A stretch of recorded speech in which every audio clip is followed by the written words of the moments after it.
জাহান্নামের আগুনে জ্বলতে জ্বলতে যখন চামড়াগুলো গোশতগুলো ঝলসে যাবে, রব্বুল আলামিন নতুন করে চামড়ার গোশত গায়ের মধ্যে ফিট করে দিবে। ওই চামড়া গোশত আবার ঝলসাবে, আবার ফিট। আযাবটার মজা যেন ভালো করে টের পায়। একের পর এক শাস্তি শুরু এবার জাহান্নামে। যারা দুনিয়াতে আত্মহত্যা করছে, ছুরি মারছে, ও খালি ছুরিই মারবে। বিষ খাইছে, খালি বিষ খাবে। যে মেয়েগুলো ওড়নায় গলা পেঁচিয়ে এই আত্মহত্যা, তারা জাহান্নামের রশিতে আর ওড়নায় খালি আত্মহত্যা করতেই থাকবে। যারা স্মার্টফোনের ভিতরে ইন্ডিয়ান নায়িকাদের কোমর দোলানো ডান্স দেখেছে, অশ্লীল ভিডিও দেখেছে, জাহান্নামের গরম শিক চোখের ভেতরে ঢুকিয়ে দেওয়া হবে। যারা মিথ্যা বলতো, ওদেরকে এক লাইন জাহান্নামের ছুরি দিয়ে কুচি কুচি করে জিহ্বাটা কাটা হবে।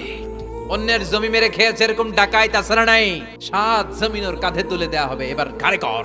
গিবত করে চগল খড়ি আছে না নাই? তাদেরকে আল্লাহ জাহান্নামের তামা দিয়ে নখ বানায় দিবে, আগুন ঝরবে ওটা থেকে। নিজেরা নিজের গালের গোশত আর বুকের গোশত টেনে কুড়ে কুড়ে খাবে। ওদের ব্যথার চিৎকারে পুরো জাহান্নামটা থারথার করে কাঁপে। যারা যাকাত দেয় নাই,